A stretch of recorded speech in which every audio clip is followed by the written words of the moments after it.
I am here with Eric Boyd. He is an entrepreneur based in Texas, and we met each other through one of his communities on Locals called Internet in Real Life. Say hello, Eric. Hello, Chong. It's good to be with you. Thanks for the invite. Mhm. Right, before we begin, there's a question that I've written down that I would like to ask you. I have this tradition in my podcast in which I write down one or two questions and I would get them out of the way first. I call that my question of the day. So, my question of the day to you is what is the deal with airline food?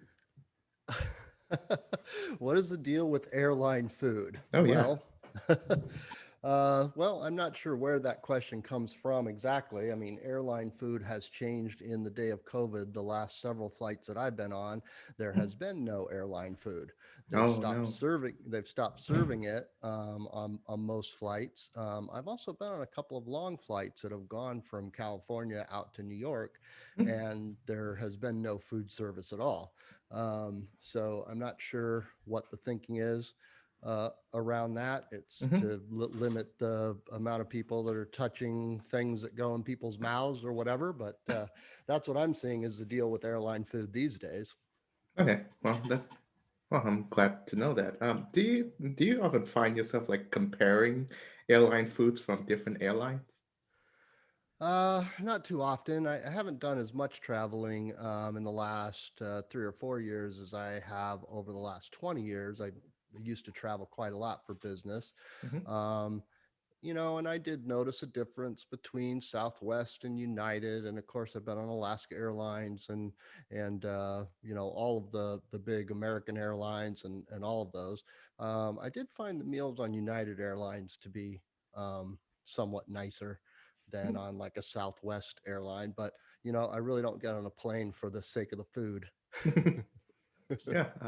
Me neither. I, I I will tell you the one thing I miss is the peanuts packets because I'm not a Mm, big fan of pretzels or the little crackers that they serve now. And I'm old enough to remember before peanut allergies was a huge thing and they stopped serving peanuts on the plane. I used to mhm, like my little packet of peanuts. Well, now I've got to buy them in the Hudson News shop in the airport before I get on the plane. mhm.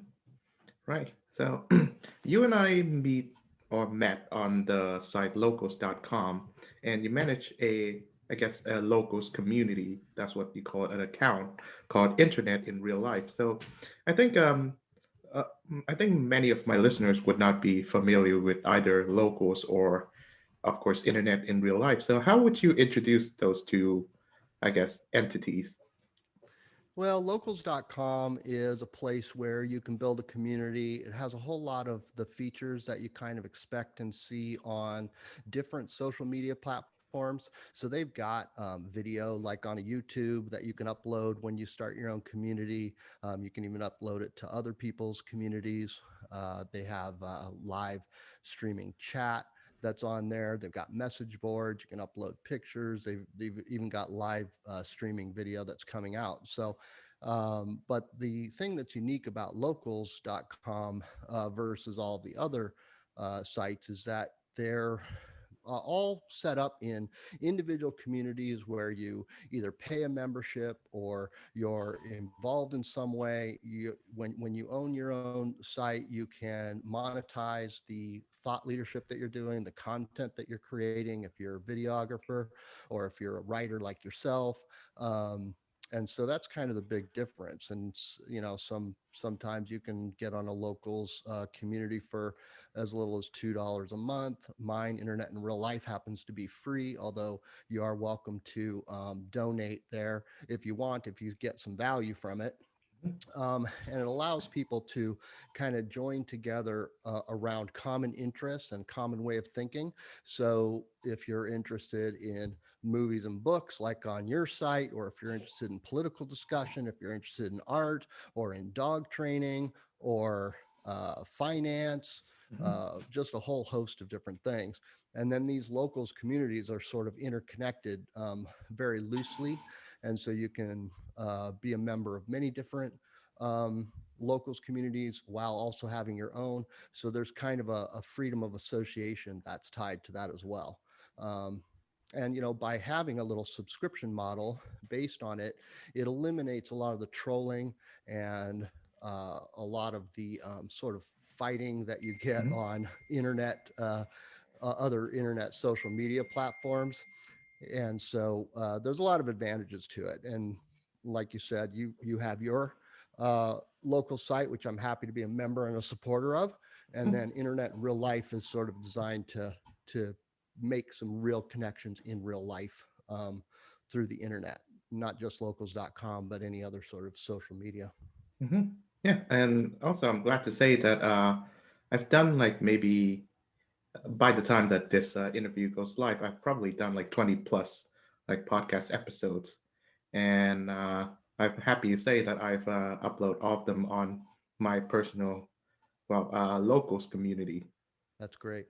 Yeah, and I find it incredibly awesome so far, and which brings me to the question of, I guess, well, social media these days, and how I think recently there's been an event where after the events of say January the 6th, I think is it the internet as a whole or the government, the U.S. government has decided to shut down the one of the well so-called alternative social media site Parlor, Yeah. and I have I think my opinion is that it obviously that is a transgression of free speech ethics and of course a stifling of competition.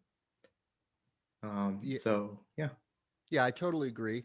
I totally agree, and I think that I think that internet platforms as a whole sort of have a a moral responsibility to uphold freedom of speech in America.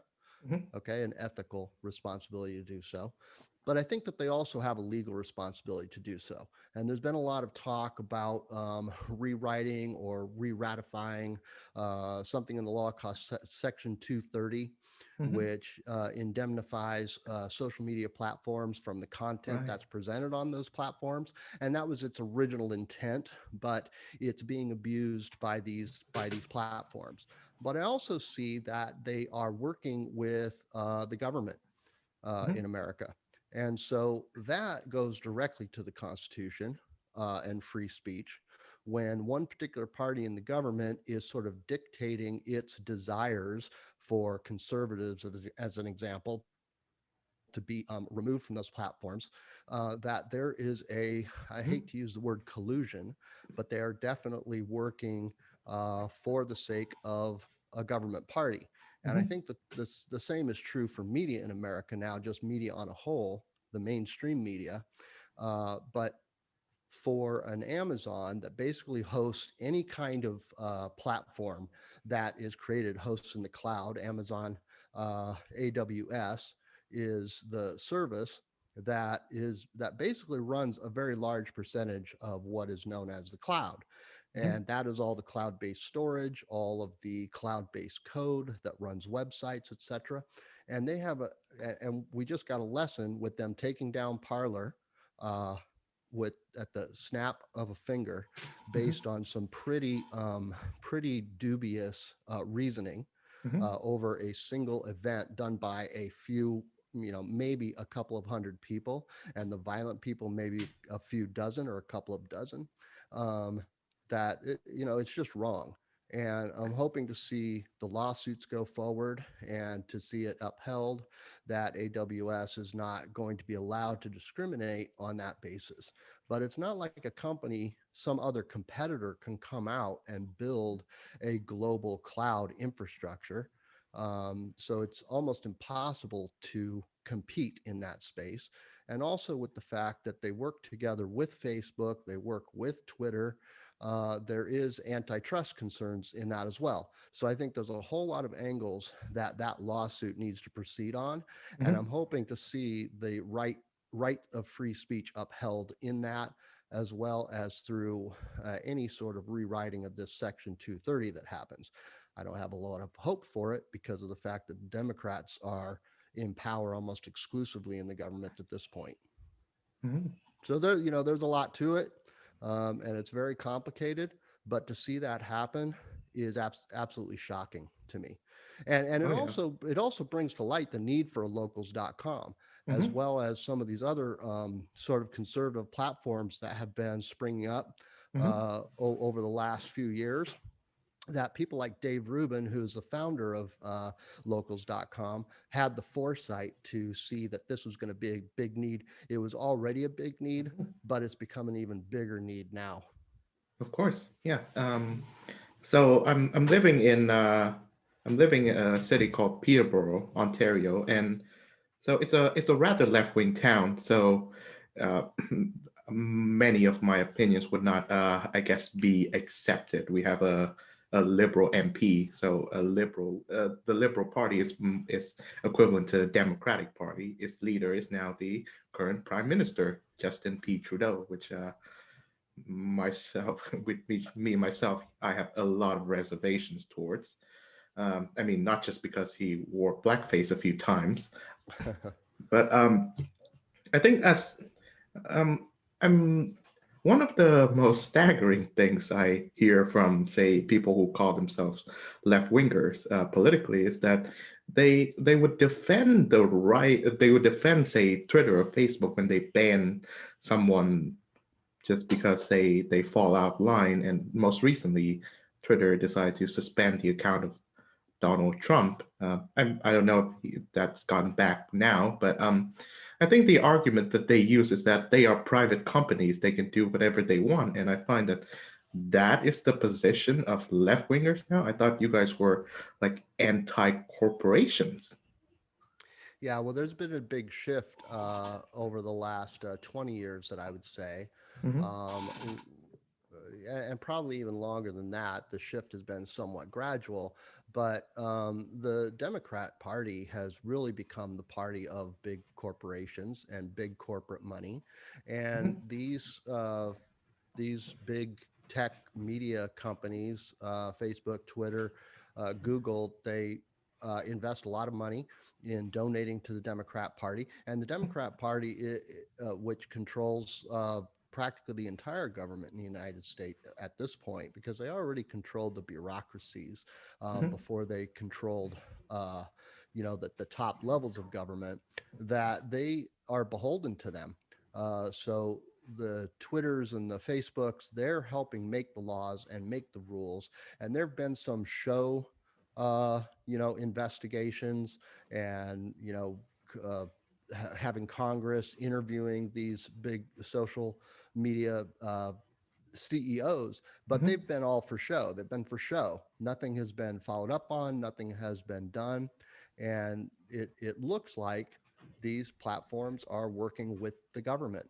And so Hmm. it's changed now to that point.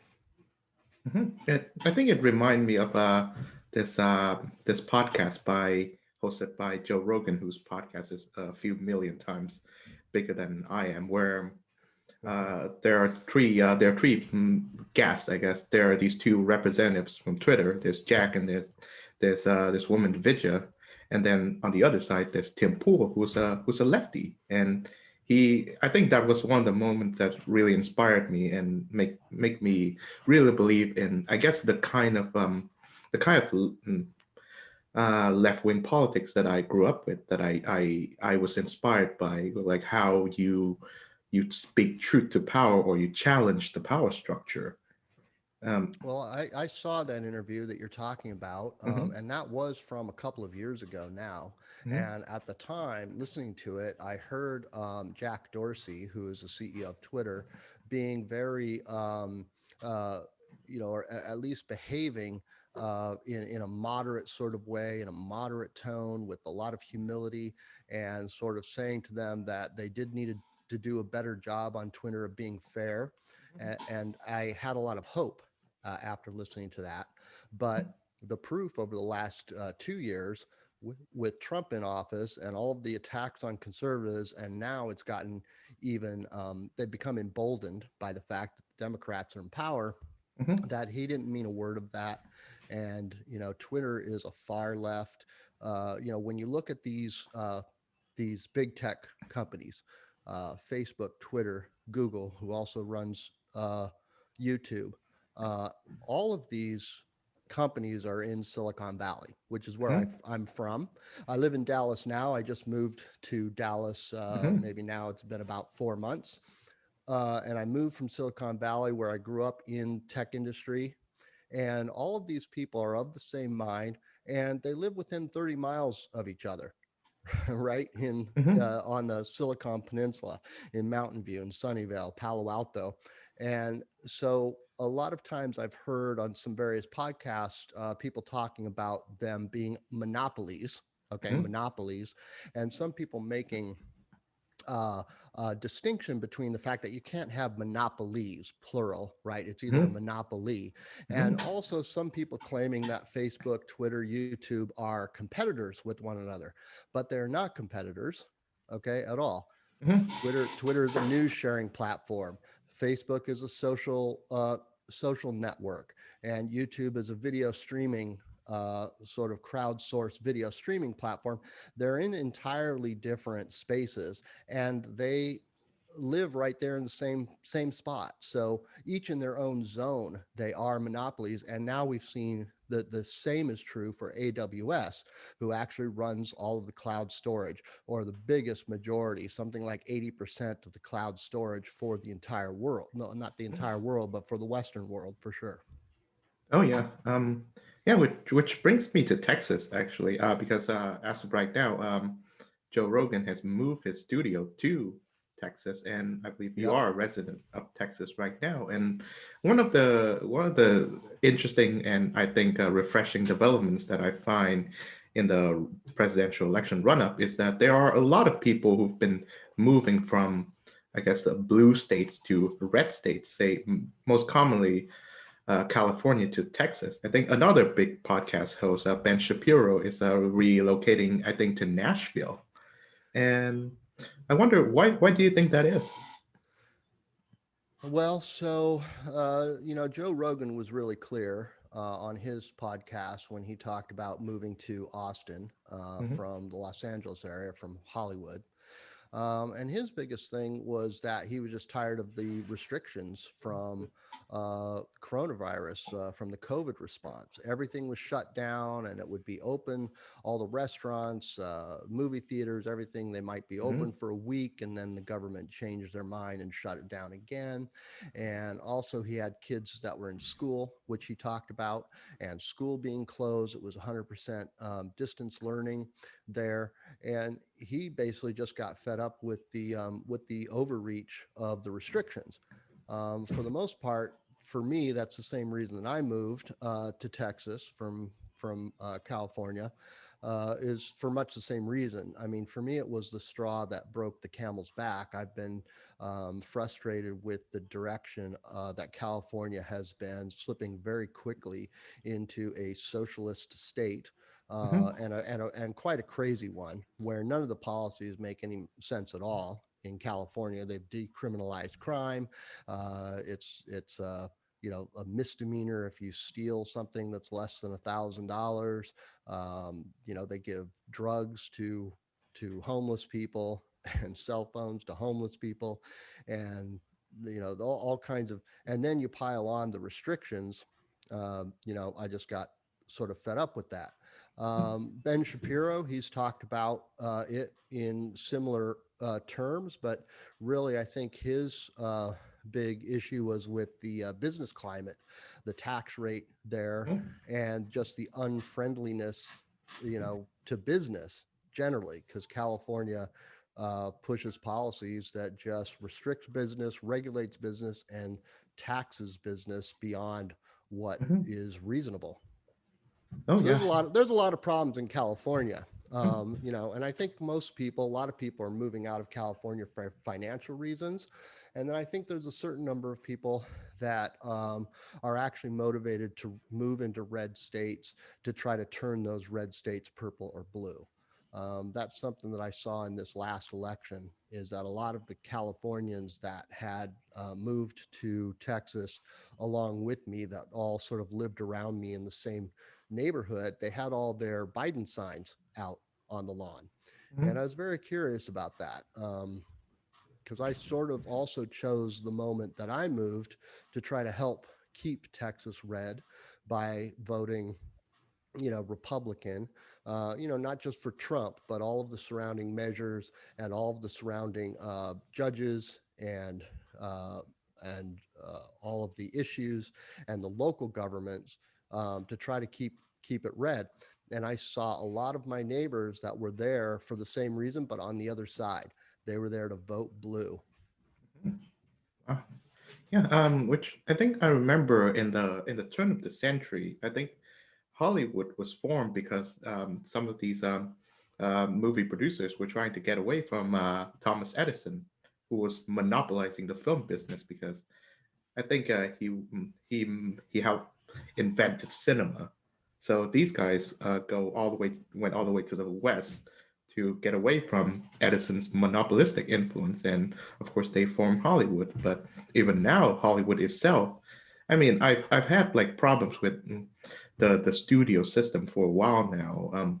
I mean, granted, they've been less monopolistic than they were like in the first half of the 20th century, but they but yeah, it's pretty staggering that some of the most viewed movies in the world even are produced in this small corner of Western United States in a handful of these studio sets. And of course, people who are are more right of center than I am. They are obviously worried about the political influence that are infused in these movies, which there are some that I can see very much like obvious right there, and it ruins the film watching experience for me because it's no longer a piece of aesthetic. It's no longer a piece of art. It's just a soapbox, a vehicle for, say, the producers or the actors or whoever to to propagate. Yeah, it's propaganda. Certainly. I mean, this is a really interesting topic and something that you know a lot more about than I do with the movie studios. Because the question that I would ask for you, because there are a lot of movie makers that I've seen interviews with that have also been frustrated with the movie studio system. But in what way do these streaming services, Netflix and Amazon for its sins on the AWS side, obviously, they have their own streaming channel. Disney has its problems, and I guess that's the Disney is still somewhat of a traditional studio system. But do you see that studio system breaking up in any way and in any positive ways? Because that to me is what I would think would be the practical outcome of the streaming video, the streaming services taking a dominant position in entertainment, that it Mhm. would break up that studio system somewhat. However, I see the stuff that's the originals that are put out by Hulu, by Netflix, and they are all very way far left as well. And Mhm. I'd like to see that change, and I was hoping to see that change, and maybe it still will. But what are your thoughts? Um, I think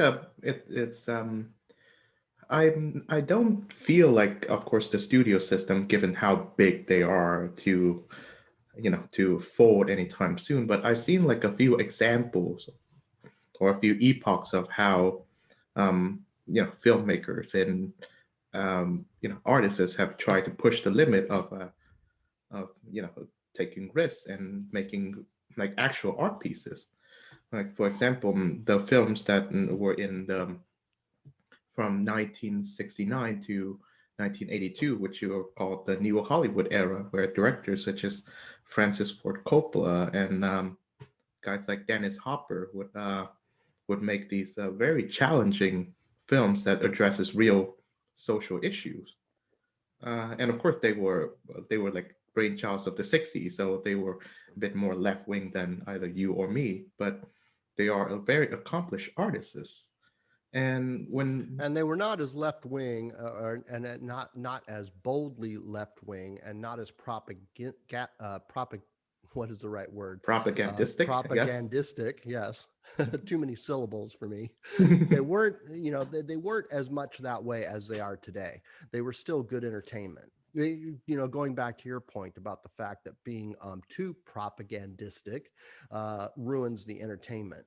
Of I course. know that that era that you're talking about, but during that era, there were also some patriotic films also Hmm. that were being made. It wasn't all on one side. There was still some, uh, you know, Clint Eastwood kind of Hmm. movies, and I think John Wayne was still around at that time. Hmm. It wasn't all one direction, where now it seems like it's all one direction. I think I might have interrupted your thought, but I just want to interject that. Let's see. I was also going to mention the 80s and early 90s, where there was a second wave of independent filmmakers and producers. There's of course there's Spike Lee, and there's Quentin Tarantino, and Jim Jarmusch, who made these again these very challenging films to, um, I guess, as a fu to the films in the 80s, where there's too much visual effects, and they all sort of like the same. Like you have a romancing the stone for every Indiana Jones. So um so there was a festival called Sundance, which were formed by Robert Redford in order to promote these independent films. And there was a there was a studio that was gaining prominence at the time called Miramax, which were producing these films by Tarantino, and other independent pictures, like say Steven Soderbergh's Sex, Lies, and Videotapes. And I think the reason why so many people know the company Miramax is because they were formed by the Weinstein brothers. One of Uh-huh. them, Harvey, is a terrible human being. So that's just kind of that. So, but even then, the Weinstein brothers have obviously been entrenched with the Hollywood studio system the same way as I think Robert Redford. But there have been there are a few outliers, like say the television show Breaking Bad, who they filmed the series in New Mexico, mostly because it was too expensive to film in Hollywood, and it still become a great hit. So that is one exception right there. But I do hope that there will be a new crop of say filmmakers and creators who were not so influenced by either politics or money, and they're just motivated by artistry, and that is something that I really hope would happen. Yeah, I mean, I think it's an uphill struggle from where we're at right now because you bring up Sundance as example, and I have never been to the Sundance Film Festival, but I've got a really good friend, close friend, and his wife. They go every year, and they're reading for me the rules for Sundance submissions Mhm. from this last year because they were going to see it, and those rules required that there were 50% female submitted Oh films God. and some 30% or something. I don't remember the exact number that should be African American or um, minority submitted films. And so when you kind of look at that, that's going the whole direction of the cancel culture, of Hmm. the identity politics. That's all ingrained in our culture now. Hmm. That it basically just restricts. All it does is restrict a certain segment of the community. Hmm. Um, of the public from being able to get their films even accepted into Sundance. And I have a feeling that Hollywood, not a feeling, I mean, we saw this with the Academy Awards as well. They Hmm. had a similar set of rules that the films had to be a certain percentage of minorities and a certain percentage of women. And as soon as you start applying those sorts of rules to art, it really, I think, is demoralizing for some of the real filmmakers that are out there. Hmm. And it should be demoralizing also to those women and to those minorities that are getting their films noticed just because of their race or their gender and not because it's good art. Of If course. I was in that position, I wouldn't be happy about that at all. So Yeah. I think that there will be a breaking point. But I had been hoping that this move to streaming media finance, like, Netflix. I have a couple of friends who have submitted and actually have some of their films on Netflix. And it's not that hard to get a film. You don't make a lot of money um, Mm-hmm. off of Netflix, but it's not that difficult. It was said at one point in time that Netflix, was accepting almost anything that would be independently made and put on there. And so I was just hoping to see a whole lot more of that. Now I don't know Netflix or how their rules may or may not have changed, because believe it or not, they're right there in Silicon Valley as well. Mm-hmm. Yeah. So there's this recent film which I would recommend everyone to see called The Dissident, which was made by this guy Brian Fogel, whose film Icarus, right? Yeah, in 2018 he won the Oscar, and Ah, Netflix bought it and made it a Netflix original. And he was um, he was really frustrated at the fact that none of the streaming platforms pick it up, not even Netflix, even though he's made like a bunch of money for that company. And eventually, the film is released as VOD. And of course, as you may or may not have known, it's about the events surrounding and after the murder of the Washington Post journalist Jamal Khashoggi, and mhm. he suspects that it's because these streaming platforms they were in business with say businessmen or the governments of hostile regimes such as Saudi Arabia. And of course, there's that controversy around the live action adaptation of the film Mulan, where one of the film locations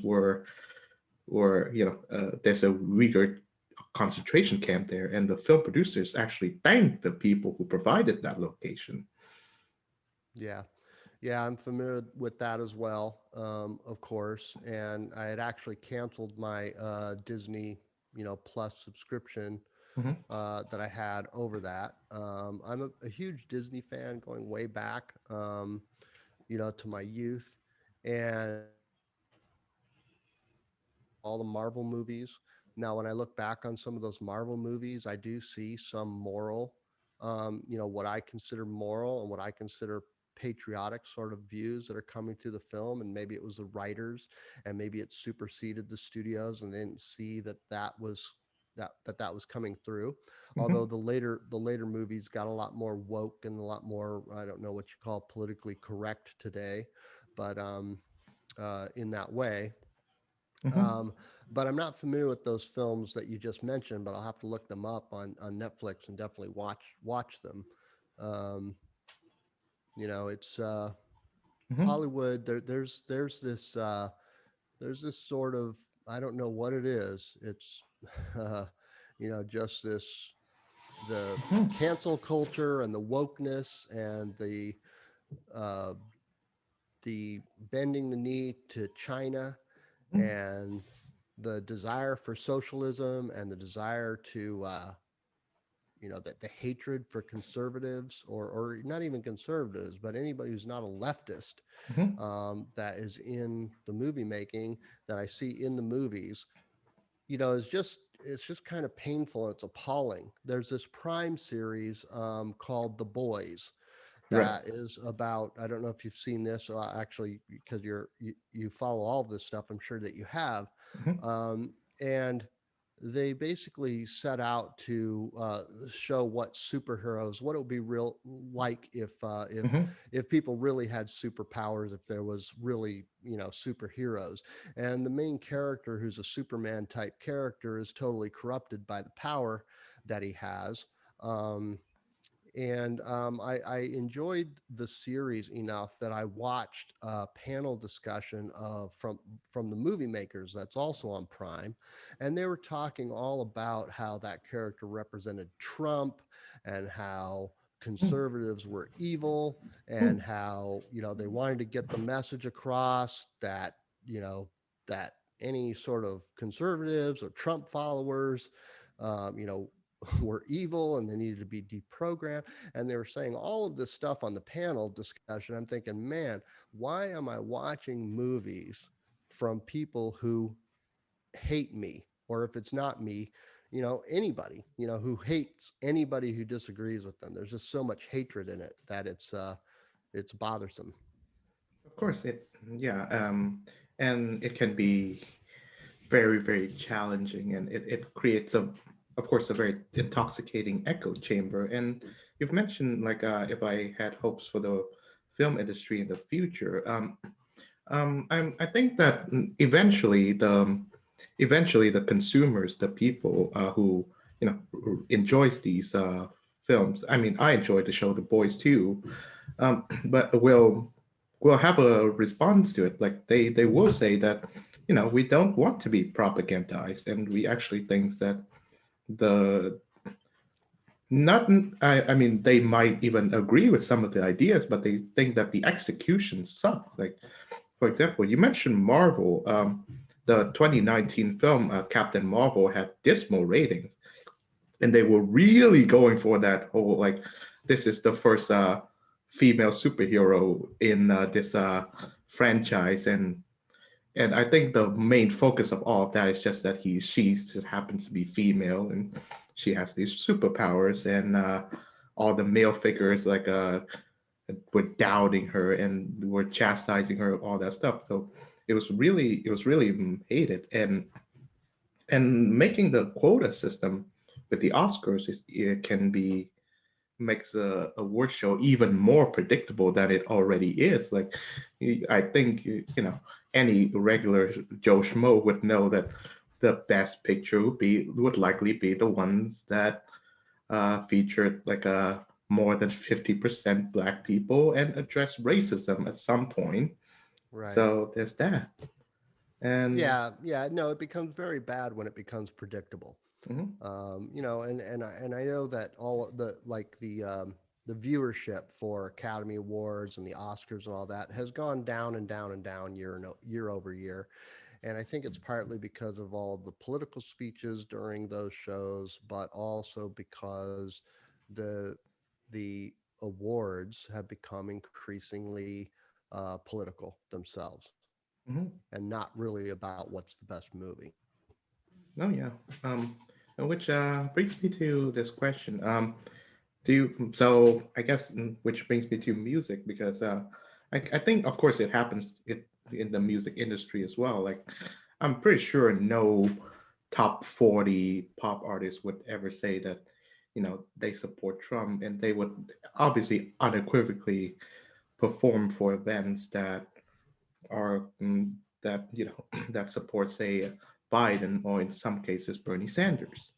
And of course I find that it kind of takes away from, I guess, whatever value of music they are trying to make. Like if you're proclaiming yourself to be countercultural, why would you want to why would you want to perform at these events that are catered for multi-million dollar candidates? Like there's for it's funny, there's a punk group that I'm not sure if you know of them. They're called La Tigre. They were formed by this really prominent punk singer called Kathleen Hanna, and they Okay. reunited in 2016 just so that they could release a single promoting Hillary Clinton. Okay. So that's that. It's a very bad single, obviously. Yeah. And yeah, and I've mentioned that there are people like, of course, Katy Perry, who I don't think she would vote or support Republican candidates at all. And for me, I guess maybe for you, it's a bit more political, but for me, it's more corporatist than that because that one thing I really dislike about the Democratic Party or even the Liberals in Canada is that they pretend to care about, say, people who make less money than them, but Yeah. they do not. They always support policies that are is going to line up their pockets. Meanwhile, getting these multi-million dollar celebrities to do their propaganda for them. Yeah, it's very correct. It becomes very obvious, even when you look at the Black Lives Matter movement as an example, it becomes really clear that they don't really care about Black lives. They're just protesting against government action or specifically police action, Hmm. and sort of using that racial element to fuel, anger about it. Um, I've been often very curious about this because socialism has become so popular, unexpectedly popular in America. But one thing that I do recognize is that a lot of people say, throughout history, socialism has never worked. Socialism as a system has never worked. Hmm. But that's not entirely true. Socialism has worked really well for the elites at the top who are in control of the system. And so I think that in a lot of cases, it's not a matter of ignorance. There are the useful idiots that are underinformed, they're over socialized, and they're not paying attention. And Democrats or socialists, Marxists, anybody on a collectivist sort of theory of government and culture, Hmm. it sounds good. It sounds good. Fairness, equity, these things sound good. And so it's easy to sell it. But I think that the people at the top, who are these elites, the people in government, and also these wealthy people, and a lot of the people that are in entertainment, they know very full well that socialism will enrich them. Socialist policies will enrich them. And it is corporatism, exactly like you're Hmm. saying. It's corporatism with the government working with people in Hollywood, with people in the tech industry, with people in law, with people in education, and of course, education in America, at least through high school, is run by the government here.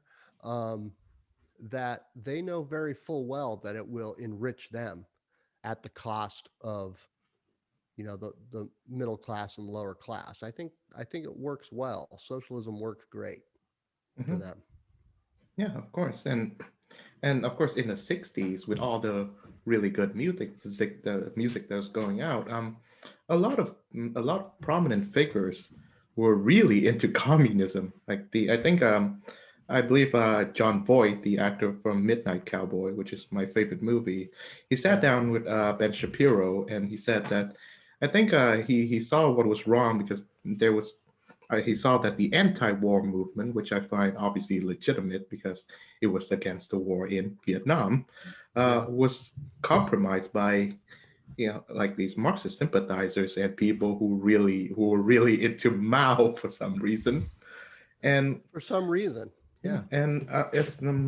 and recently we find the sort of resurgence in at least the interest in what they think to be socialism because Right. there are these figures like Bernie Sanders and Congresswoman Ocasio-Cortez who are making the waves at Twitter.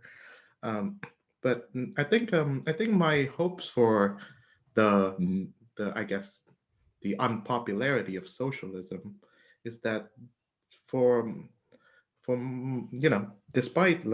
despite these waves of popular support, for one, they are all being they're all being endorsed by I guess people who are of my age group or say the 18 to 35 crowd who do not know what socialism actually means.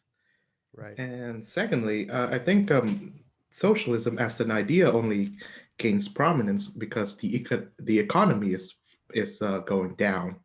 And Mm. I think if the economy works well, then there would be no need for what they would call a revolution. And I guess if I can add, I think the economy works well when there's a vibrant competition and oligopolies or oligarchism or any form of monopoly would obviously threaten that, whether it's from the government or a handful of, say, private entities. Yeah, I agree with you, and I fear, I don't have any proof or evidence of this, but I fear that a lot of the policies around the COVID response has been used, if not created, to advance large corporations and destroy small business. Hmm. Now, whether or not this is on purpose, like I say, I don't have any evidence of it, but that is definitely what has been happening. Um, you know, uh, the stock market is way up. Well, it's way up because of large corporations that are traded on the stock market, Amazon, Walmart, any of the big companies, have prospered. They've prospered for the destruction of the small businesses around them that have been shut down by the coronavirus response and that have been damaged and some of them just destroyed for good. Um, and so there's a perfect storm going on, to invite this large government, this world government, this world bank sort of system, and large corporate structures and corporatism, like you're saying, and the collusion between corporations and government, which is corporatism that's been happening over time anyway in America. The fact that large corporations, their money and influence, has had a lot of control in government. Hmm. Yeah, and it's funny because these concerns that you raise would, I think, even in 10 years ago, would be something that a left winger would definitely agree on, or if not espouse. And Oh yeah, they would Glenn. be they would be completely against the government and against the large Mhm, corporations. You know, yeah. you're right. Not even that long ago, against the banks when you had Occupy Wall Street, which Hmm. Tim Pool you mentioned earlier. Tim Pool talks a lot about because he was there, sort of covering the Occupy Wall Street. And even back then, even though it was towards the banks, it was really, big business, big corporations that they were against. But now, because Twitter is leftist, and Amazon is leftist, and Facebook is leftist, and Google is leftist, and these are the big corporations that people know, Hmm. now they're all for it because they share their beliefs and they believe they can shut down Parlor and that they can shut down Fox News, that there's been a lot of talk about right now. Hmm. Which is funny because there's a clip that I saw yesterday, or I shared yesterday, where Glenn Greenwald, Pulitzer Prize journalist and obviously all around lefty, appears on Tucker Carlson, who is obviously a right winger, and Carlson even quotes Greenwald in one of his Facebook posts, and they all agree that these governments and of course corporate, what you call big tech monopolies are doing the same tactics that fascists would apply, and that is and I find it very disheartening how people who call themselves leftists are actually being bought off by or being misled by people who definitely do not have their interests in mind. And that I don't know. You mentioned Black Lives Matter, but the problem of these sort of like what's the word? I guess exploitation of say the Yep. black underclass goes way back. Like when I think the civil rights movement it is not really dead, but it was hijacked by I Yep. think by the government itself. That's why we see such fools like Al Sharpton and Louis Farrakhan. Yeah, I don't know about their association with the government. It seemed to be a lot cleaner, actually. Their race baiting and their sort of, uh, as you say, exploitation of the black community, was very just financially based, very clearly. Um, and, to me, that was a lot more obvious than what's happening now. Hmm. Because what's happening now is, the organization Black Lives Matter, the Marxist organization, they're exploiting white people.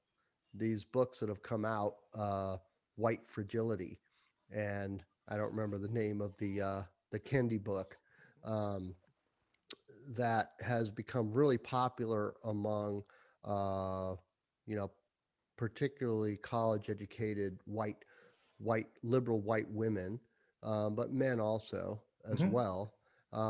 It's really interesting because the exploitation is now of the educated young white people Oh yeah. uh, in the name of Black lives, and Hmm. that is just a bizarre. You know what's happening right now is just bizarre. Hmm.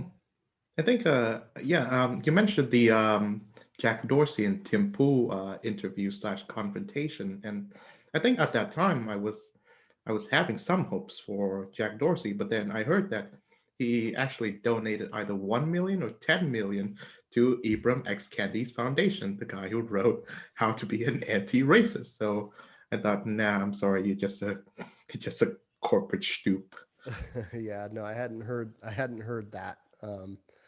I hadn't heard that, but I've heard a lot about the exchanges between Jack Dorsey and between Candace Owens and between Donald Trump, of course.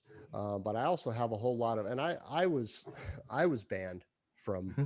Twitter myself Hmm. the first time because I retweeted something from the from the author of the Harry Potter books. I Oh, retweeted, oh no. retweeted her, and another time I retweeted some candidate who was for um, for uh, the Second Amendment, and I was banned for some of these real simple things. Hmm. But a lot of my friends and people, I didn't have much of a following, a couple of thousand. I'm a nobody, but some of these other bigger names, Twitter has become very bold now in just banning, and not just Twitter, but also YouTube and Facebook and TikTok and all of these things. They've become very bold. Hmm. Yeah, and yeah, and it's I mean it's very dystopian, and of course it's a cliche to quote from 1984 to refer to 1984, but it's incredible how prophetic that book is. Yeah. Yeah, Yeah. no, I would say it used to be cliche. Hmm. With what's happening these days, it's just prophetic. It's just prophetic. It used to be cliche Hmm. because it is so. As a matter of fact, I heard a clip from uh, from Stevie Wonder at a Hmm. concert just recently, and I Oh heard a wow. clip from Stevie Wonder, and Stevie Wonder in the middle of concert, and I wish that I had the clip for you. I might look it up and I'll send it to you, see if I can find it. But I heard this clip, and he was talking to Joe Biden directly and Count Kamala Harris and Hmm. saying, Joe Biden, Kamala Harris, you need to create um, a government truth. Uh, I'm trying to remember exactly how he put it because he didn't say Ministry of Truth from the 1984 book, but he said, a government agency of truth, Oh wow. an agency of truth that identifies what is real information, what is true information, what is false information.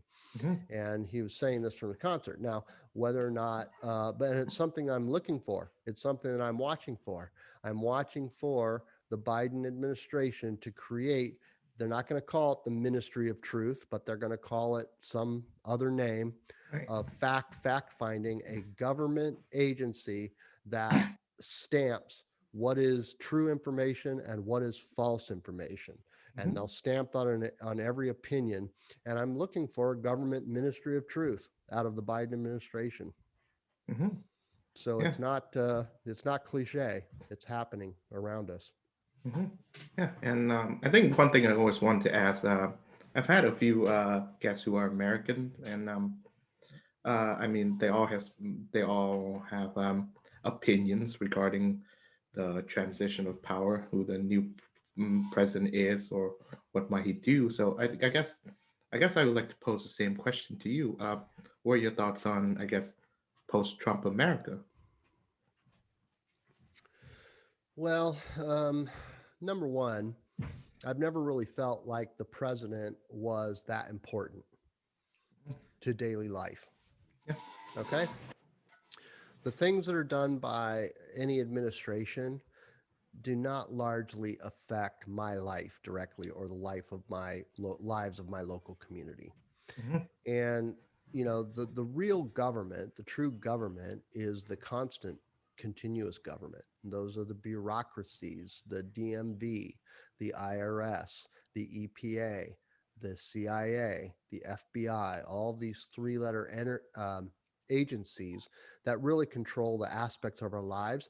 And they've been controlled by the left for a very, very long time, Hmm. because government wants to grow itself, government wants to grow its power, and government wants to protect itself, and it wants to protect and ensure its own power. And the only reason those agencies, people join those agencies, is to be able to sort of exercise that power over our lives. Mhm. And so I'm never too concerned. And also, an administration or president is 4 years or 8 years. So it's not quite long enough, I don't feel, to completely impact and change the direction of America. Of course. I'm not happy with things like Biden shutting down the pipeline. Mhm. I can't remember the name of the pipeline, but you know what I'm talking about. It's the pipeline that runs through Canada. Um, which is going to destroy, because I was hearing reports today, 11,000 jobs in that area, and make the United States more energy dependent again. We've become energy independent just in the last 4 years. There's a lot of policies that I'm not really happy about, but I don't think that anything that the Biden administration or the Harris administration does is going to drastically change the direction of the United States. I'm a lot more concerned about the culture, and the culture kind of drives where politics goes. And that culture has been consumed by the left for a very long time. They run the universities, they run corporations now, they run social media, apparently. Mhm. Um, I think, that's what I'm. yeah, I think whether or not you are left wing or right wing, I think one thing that we all should agree is that you should not give too much power to one single person or entity. And I'm reminded, of course, of J. Edgar Hoover, who is the reason why the FBI is as big as it is today, or Robert Yeah, Moses, who yeah, was just in charge of managing the parks in New York, but then yeah, he became like the de facto like leader of that city. right. And of course, I'm reminded of that Ronald Reagan quote. I think the scariest words that say some anyone can say to you is that I'm from the government and I'm here to help. Yeah, And so I do appreciate I do appreciate you, an independent businessman, as well as the team behind Locals, for creating an independent social media platform for because without it, I think the already powerful corporations will gain more power.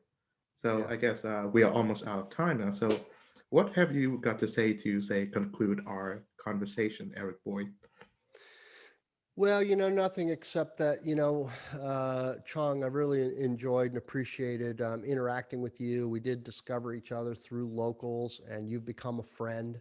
And I think that that's really important. One of the things that locals.com, and particularly internet in real life .locals.com enables people to do, is to connect with like-minded people, or at least people who are open to discussion. Because I know that, Chong, for example, your views and my views on politics are very different. You have a whole different world experience. You're a different generation. Mhm. You have different concerns. You live in Canada now, but you come from Vietnam, and I've been in the United States my whole life.